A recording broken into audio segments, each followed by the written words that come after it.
iPhone 6 and 6 Plus. A brand new design.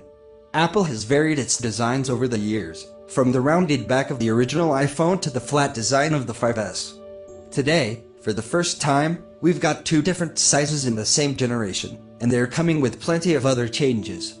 Visually, the 6 is still very recognizable as an iPhone.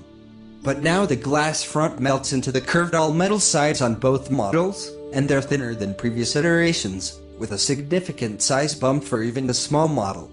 A camera protrudes slightly from the back, and the display is supposed to be stronger, with a higher resolution. The iPhone 6 Plus. Apple entered the phablet market with the iPhone 6 Plus, its largest phone ever. The Plus has a 5.5-inch screen and a Retina HD display that carries a resolution of 1920 by 1080 pixels, or 185% the pixels of the iPhone 5S. And it's thinner than the iPhone 5S at 7.1 millimeters. The extra real estate lets you put the home screen in landscape mode for the first time. You can also put the phone in landscape to see a second pane for some apps. The keyboard now carries a few extra keys, including dedicated buttons for cut, copy, and paste. The iPhone 6. Compared to the 4-inch iPhone 5S, the iPhone 6 is still a big iPhone with its 4.7-inch Retina HD screen. But relatively speaking, that puts it in the company of most other Android phones on the market. The new display has 1334 x 750 pixels compared to the 5S single-quote 1136 x 640 resolution, and while we don't see the rumored Sapphire display, it's still supposed to have an extra hard iron-strengthened screen. The new body is 6.9mm instead of 7.6mm, with a slight protrusion for the camera. We'll also see a small bump in battery life along with faster performance from the new A8 processor and new features from iOS 8. The A8 chip works with a barometer for a fitness focus. Is it a surprise that Apple introduced a new, faster processor for its latest generation of iPhone? No. But we're still being promised a major bump in specs with the A8 chip, which is supposed to be 50% more efficient than the A7 inside the current generation iPhones and iPads, with a 25% faster CPU. Plus it's 13% smaller. The new design is also supposed to manage sustained performance better than other processors, letting it run for longer without heating up. Apple is putting a focus on live vlogging with this event, so it makes sense that the iPhone 6 and 6 Plus can now calculate not just distance but relative elevation, thanks to a built-in barometer that measures air pressure. Expect a lot more options on your fitness trackers in the coming months. The camera gets stable. The new iPhones boast improved cameras, though they start with the same 8-megapixel rear camera with a f/2.2 aperture as the last model.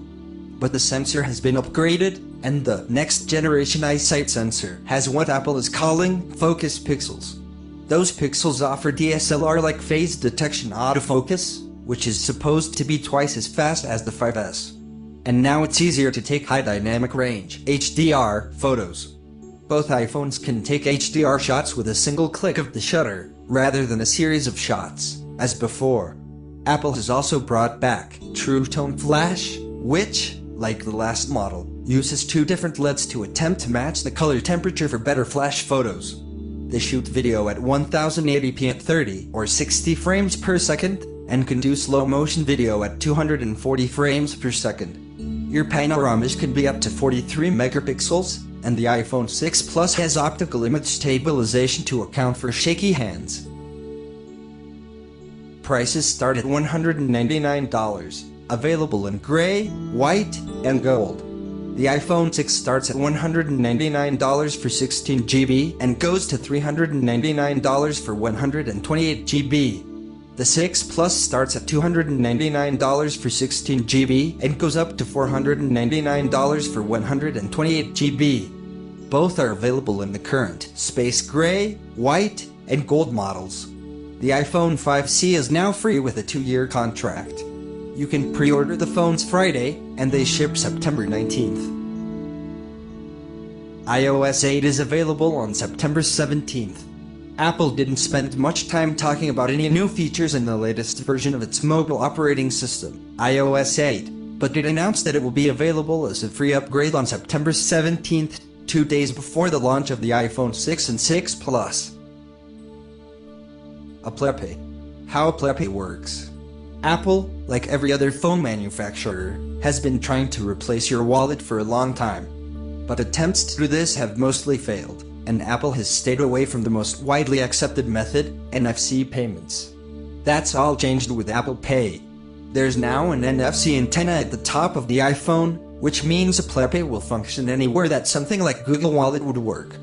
The Touch ID fingerprint reader at the bottom is supposed to provide an extra layer of security. You can either take a picture of a credit card to use it, presumably there will be some safeguards to stop you from stealing your friend's identity, or use a card that's on file with your iTunes account already. One more thing, the Apple Watch. More than a timepiece. It's not called the Watch, it's called Apple Watch. Apple is positioning its first new major product since 2010 as a fashion accessory, a communication tool, a fitness tracker, and a method of payment, among other things. As rumored, it's going to come in a lot of different models. There are 2 sizes, and 6 different straps created by Apple itself. There's a sports band, a leather loop that uses magnets for fastening, and a second leather model that uses a metal clasp, among others. Apple Watch is the most personal device we've ever created, Tim Cook says. The digital crown interface. The key to the interface is the watch's side-mounted dial, or crown, which you might want to imagine as a reimagined iPod click wheel. The communication button. A true health and fitness device. Apple Watch includes a fitness app that monitors your activity throughout your day, and a workout app that lets you set specific goals for workouts like cycling and running. The apps show you summaries of your fitness and workout data and shares it with the iPhone's Health app, where it can be accessed by third-party fitness apps. 2 sizes and a lot of bands. Apple is trying to build a whole line of smartwatches on its own. The Apple Watch comes in 2 sizes, both rounded metal squares, and 3 finishes, including the Apple Watch Edition in 18-karat gold.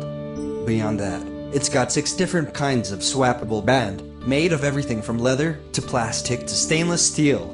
If it's like other popular Apple products, the watch will also create a thriving market for third-party accessories, so get ready for a lot of customization.